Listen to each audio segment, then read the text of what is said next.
Assalamualaikum warahmatullahi wabarakatuh. Perkenalkan, nama saya Via Dewi Aprilia dengan NIM 2115023 dan rekan saya. Perkenalkan, nama saya Maya Alia dengan NIM 2115004. Baiklah, di sini kami akan membuat video pembelajaran mata kuliah fikih dengan dosen pengampu Insan Jauhari MPD. Oke, baiklah, di sini saya akan membahas 3 tema yang saling berhubungan. Nah, dalam ilmu fikih yaitu ada syariah, fikih, dan usul fikih. Nah, di sini saya akan membahas tentang syariah. Nah, syariah secara etimologis ataupun logawi, syariah berarti jalan ke tempat pengairan atau jalan yang lurus yang harus diikuti atau tempat lalu air di sungai. Nah, arti terakhir ini digunakan oleh orang Arab sampai sekarang. Dalam hal ini, agama yang ditetapkan Allah untuk manusia disebut syariah. Dalam artian lugawi karena umat Islam selalu melaluinya dalam kehidupannya di dunia. Menurut para ahli, definisi syariah ini adalah segala titah Allah yang berhubungan dengan tingkah laku manusia di luar yang mengenai akhlak. Dengan demikian, syariah itu adalah nama bagi hukum-hukum yang bersifat amaliyah. Nah, syariah ini adalah hukum amaliyah yang berbeda menurut perbedaan Rasul yang membawanya. Nah, dan yang setiap datang kemudian mengoreksi yang datang lebih dahulu. Baik, selanjutnya adalah kata fikih. Nah, fikih secara etimologi berarti paham yang mendalam. Paham yang mendalam.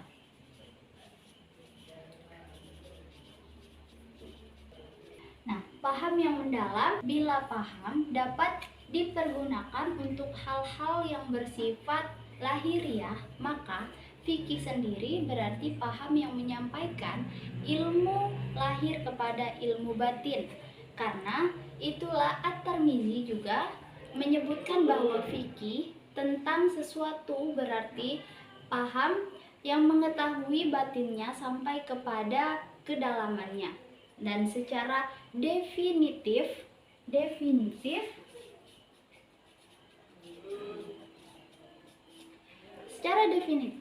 berarti fikih itu ilmu tentang hukum-hukum syar'i.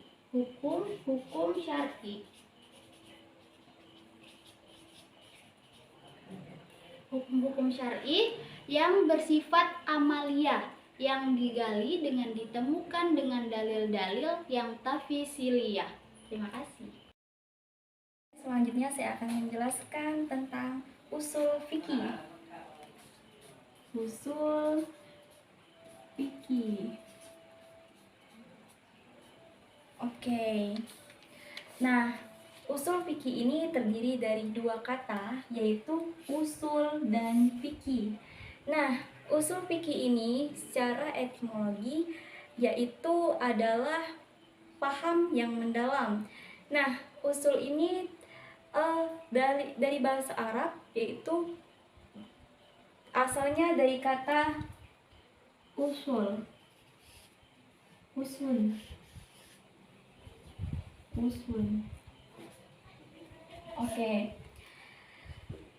Oke, selanjutnya secara etimologi berarti sesuatu yang menjadi dasar bagi lainnya.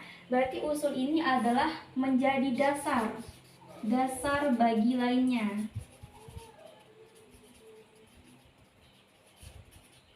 Oke. Selanjutnya, dan sedangkan fikih ini dirumuskan, yaitu definisi dari usul fikih menjadi ilmu tentang sumber-sumber hukum Islam. Jadi fikih ini adalah sumber-sumber hukum Islam.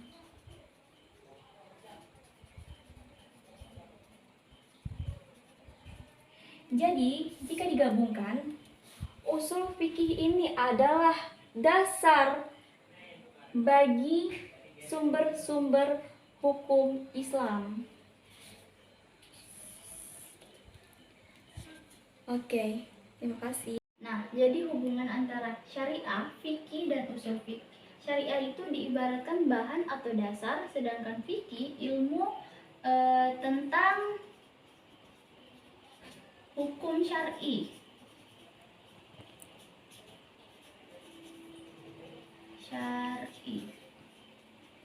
Nah, sedangkan usul fikih itu merupakan alat atau cara untuk produk fikih itu sendiri.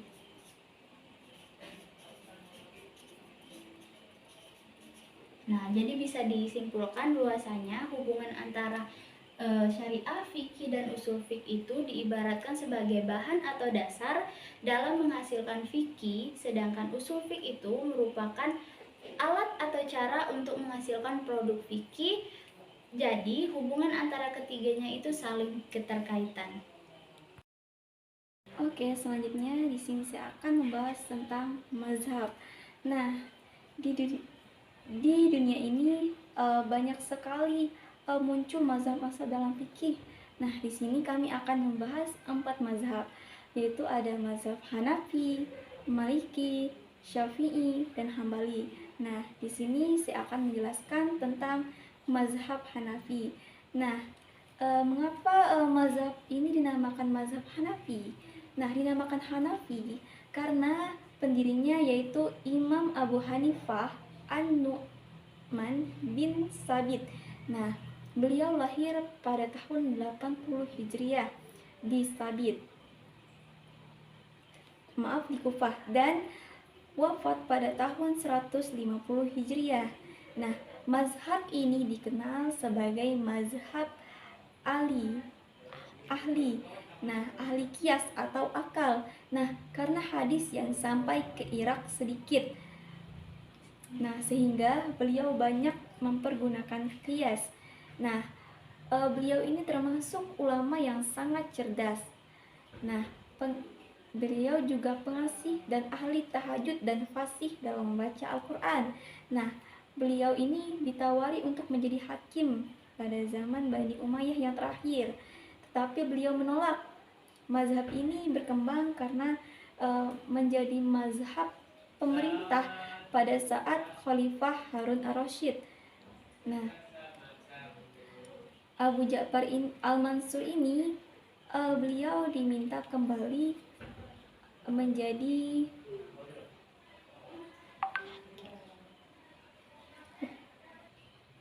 kemudian pada masa pemerintahan Abu Ja'far al-Mansur, nah beliau ini diminta kembali untuk menjadi hakim, akan tetapi beliau menolak. Nah, beliau ini lebih memilih menjadi seorang pedagang. Ada mazhab Maliki. Pendirinya adalah Al-Imam Maliki bin Anas al-Asbahi. Ia dilahirkan di Madinah pada tahun 93 Hijriah dan wafat pada tahun 179 Hijriah.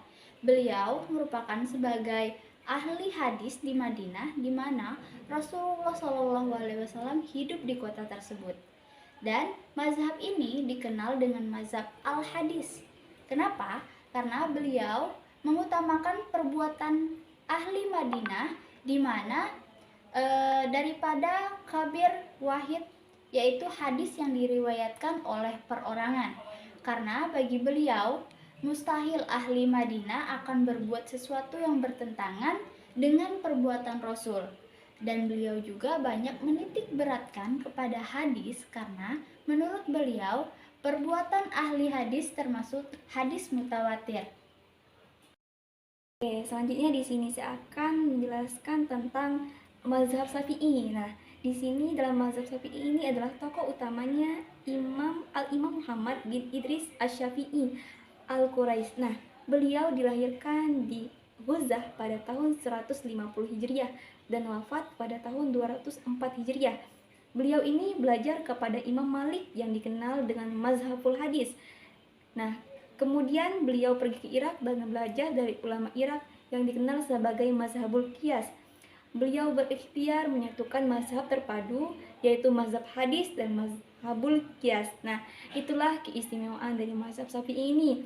Di antara kelebihan Asy-Syafi'i ini adalah beliau hafal Al-Quran umur 7 tahun. Luar biasa bukan? Nah, padahal diskusi dan selalu menonjol, pandai diskusi dan selalu menonjol. Nah, mazhab ini lahir di Mesir. Oke, nah di Indonesia ini diterapkan yaitu mazhab Syafi'i. Oke. Nah, penjelasan selanjutnya ada mazhab Hanbali yang dinamakan Hambali karena pendirinya Al-Imam Ahmad bin Hambal As-Saibani. Ia lahir di Baghdad tahun 164 Hijriah dan wafat pada tahun 248 Hijriah. Beliau merupakan murid Imam Syafi'i yang paling istimewa dan tidak pernah pisah sampai Imam Syafi'i pergi ke Mesir. Dan menurut beliau, hadis dhaif dapat dipergunakan untuk perbuatan-perbuatan yang afdal, bukan untuk menentukan hukum. Namun beliau juga mengaku adanya ijtima setelah sahabat karena ulama sangat banyak dan tersebar luas. Oke, selanjutnya di sini saya akan menjelaskan tentang bagaimana sih studi kasus atau terjadinya sholat jamak dan sholat qashar. Nah, di sini yang pertama kali saya akan membahas tentang sholat jamak. Nah, sholat jamak ini terjadi boleh dilakukan apabila misalnya seseorang nih, dia adalah seorang musafir yang melakukan perjalanan jauh dengan tujuan tertentu. Misalnya tujuannya ini harus tujuan beribadah, jangan tujuan yang lain atau misalnya maksiat, itu nggak boleh. Jadi dia ini tujuannya itu tempat itu beribadah, misalnya, atau melakukan dakwah gitu. Nah, karena perjalanannya sangat jauh, jadi dia boleh untuk melakukan sholat jamak. Misalnya nih, dia melakukan sholat jamak takdim, yaitu sholat jamak di awal waktu, misalnya di waktu zuhur gitu. Misalnya dia ingin menjamak sholat zuhur dan sholat asar. Nah, orang musafir ini ingin menjamak sholat yang takdim, yaitu di waktu awal, yaitu di waktu zuhur. Nah, maka dia sholatlah sholat jamak takdim. Nah, setelah itu dia mengerjakan zuhur terlebih dahulu, baru mengerjakan asar. Nah, ini dilakukan pada waktu zuhur ya. Jadi dia tidak perlu lagi melakukan sholat jamak di waktu asar. Nah, apabila dia ini misalnya musafir ini tempat berhentinya itu pas sekali di waktu asar, maka dia boleh melakukan ulang lagi sholat asar itu. Namun apabila perjalanannya sangat jauh dan tidak memungkinkan dia untuk melakukan sholat jamak yang qashar melakukan sholat zuhur dan asar di waktu berbeda seperti waktu biasanya itu tidak bisa, maka boleh dia melakukan sholat itu di jamak, misalnya di waktu awal tadi, jamak tadi di waktu zuhur.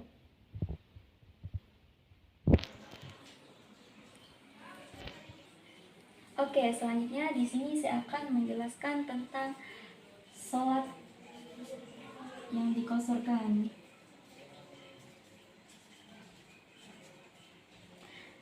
Nah, sholat qashar ini misalnya seseorang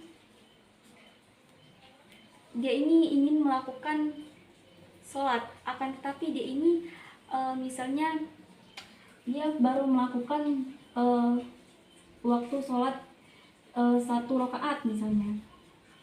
Nah, karena berhubungan dia ini harus cepat menyelesaikan sholatnya, karena ini misalnya bisa mengancam nyawanya, jadi dia harus mengqashar sholatnya. Jadi itu diperbolehkan karena hal itu mengancam nyawanya. Jadi misalnya sholat zuhur tadi ya, zuhur dan asar. Nah, sholat zuhur dan asar ini digabungkan ya, namun dikosor atau dikurangi rakaatnya.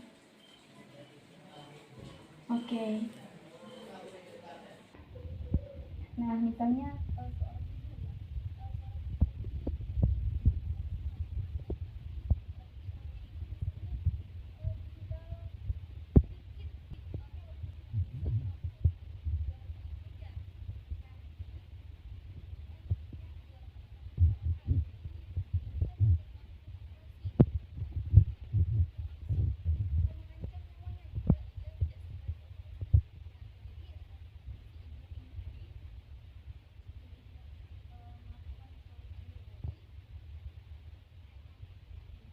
zuhur tadi.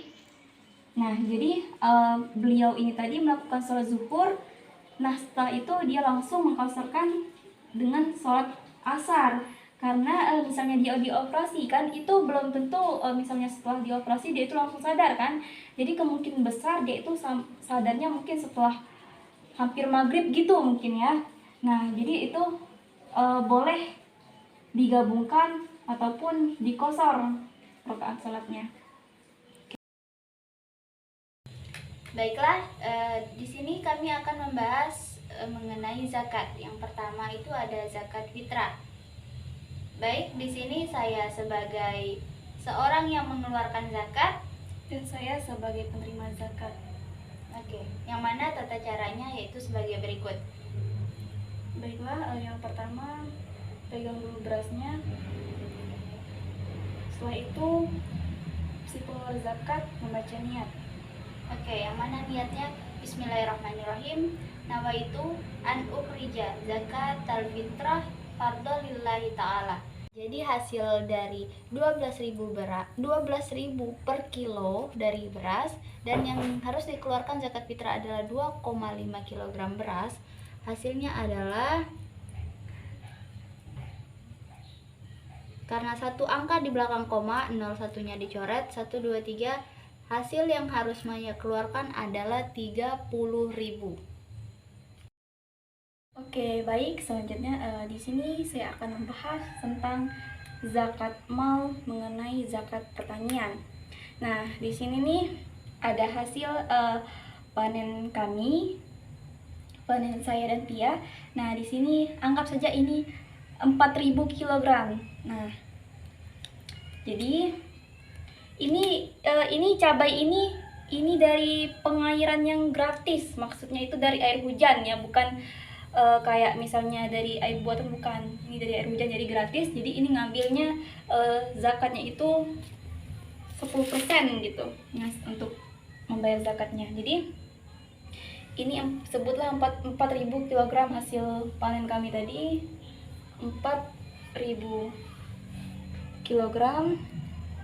Nah, setelah itu ini kami akan mengeluarkan zakat 10%. 10% ya zakat yang akan kami keluarkan. Oke, selanjutnya berapa sih zakat yang harus kami keluarkan dalam zakat pertanian jika kami mempunyai hasil pertanian 4.000 kg? Oke, dengan yang harus dikeluarkan tadi 10% ya. Jadi begini cara penghitungannya. Yang pertama, ini 10% tadi berarti 10/100 dikalikan dengan hasil pertanian kami tadi, yaitu 4.000 kg. Oke, ini kan nolnya ada 2, ini nolnya ada 2, dicoret saja. Nah, jadi tinggal 10 dikalikan dengan 40, jadi sama dengan 400. Oke, jadi yang harus kami keluarkan tadi itu 400 kg dari hasil zakat mal hasil pertanian 400 kg. Oke, itu saja hasil dari proses pembayaran zakat pertanian tadi. Terima kasih. Nah, pembahasan selanjutnya adalah zakat mal, yaitu berupa emas. Zakat mal berupa emas, yang mana sebagai berikut contohnya. Maya ingin membeli emas hari ini, sedangkan harga emas di pasaran itu mencapai 1 juta per gramnya. 1 juta per gramnya. Nah, maka jumlah nisabnya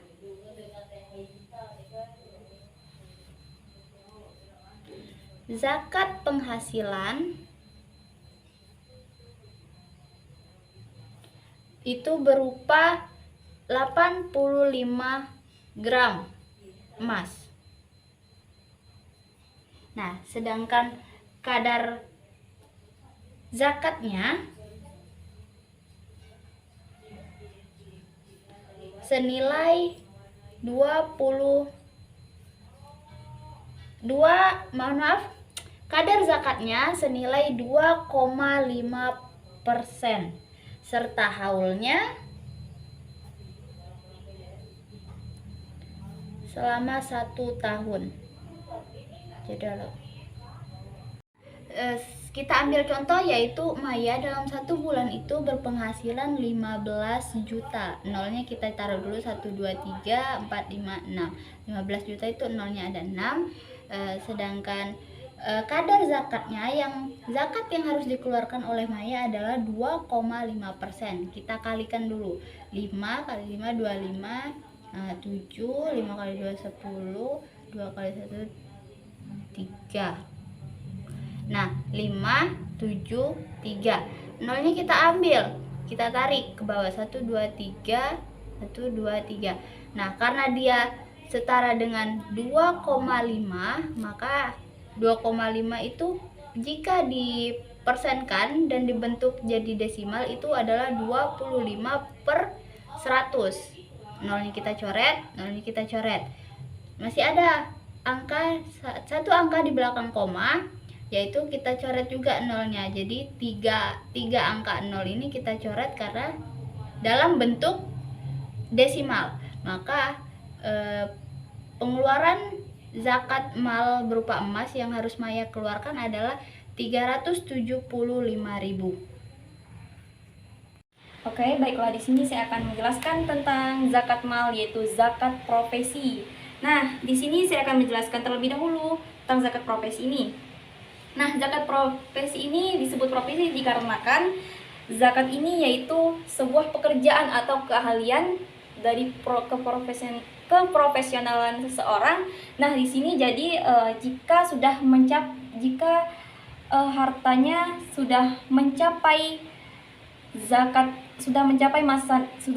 masa haulnya dan juga jumlah penghasilannya sudah mencapai atau melebihi dari nisab, maka wajib dikenakan zakat. Nah, di sini saya akan melakukan penghitungan. Nah, di sini misal nih, saya penghasilannya itu 80 juta dalam setahun.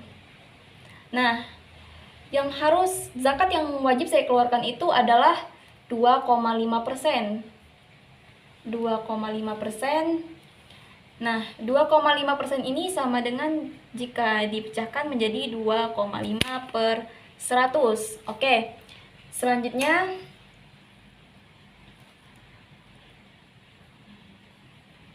nah, 2,5 ini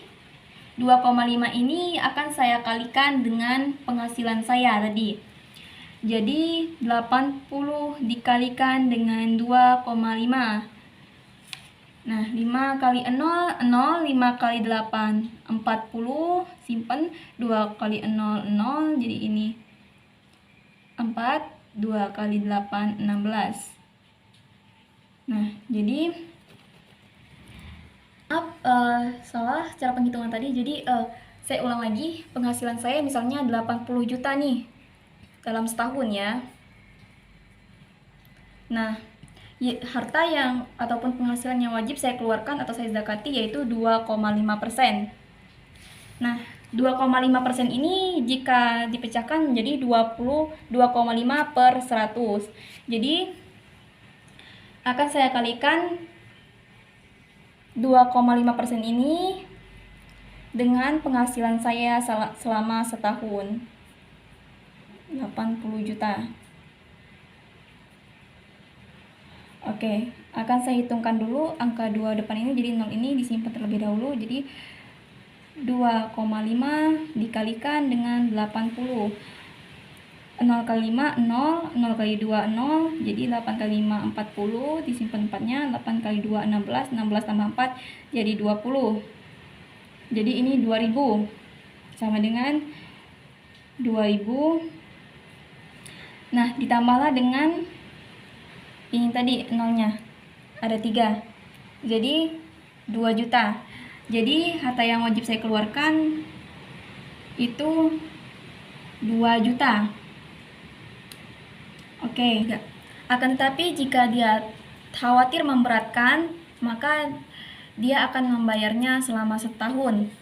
Jadi ini 2,5%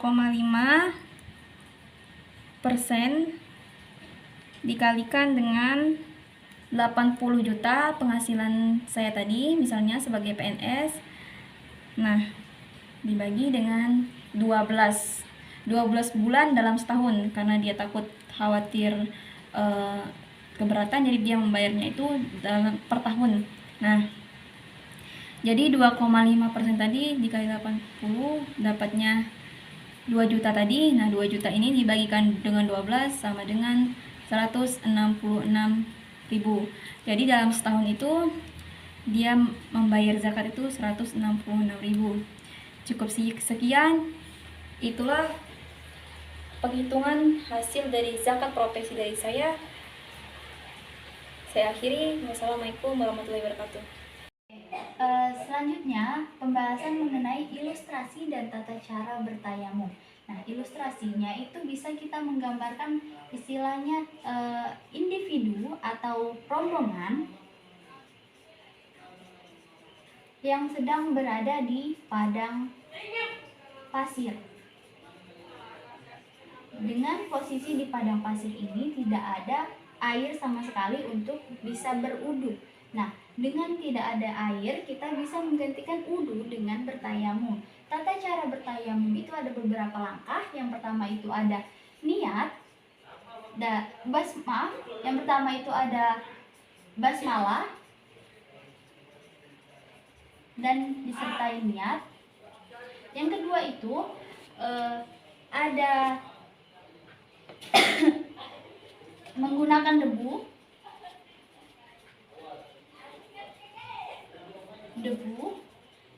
yang bersih dan suci.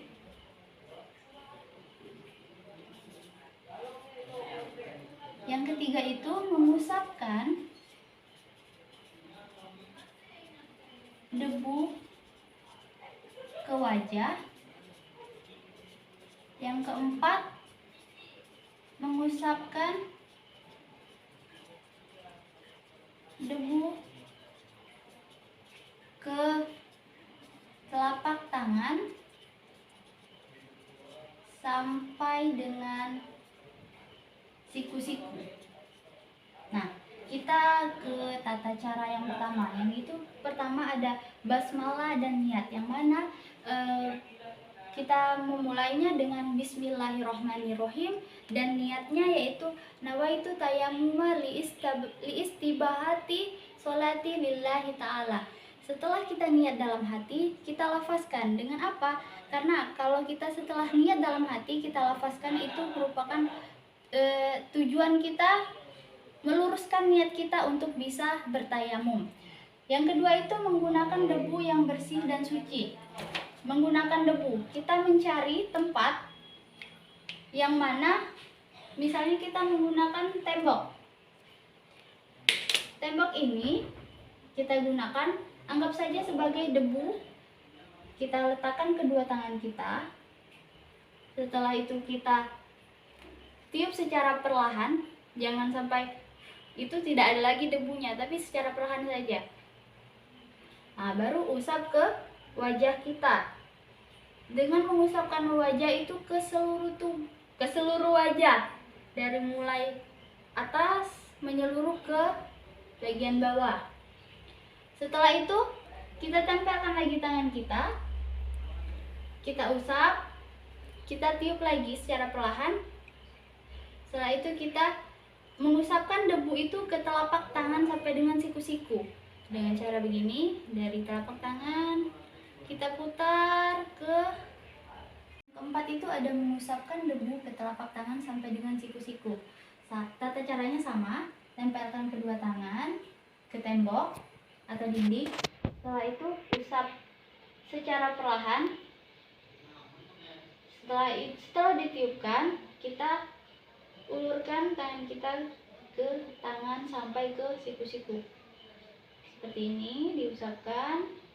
Setelah sebelah kanan, lanjut ke sebelah kiri. Kita usapkan lagi. Nah, setelah mengusap ke telapak tangan, Langkah selanjutnya ada membaca doa setelah bertayamum.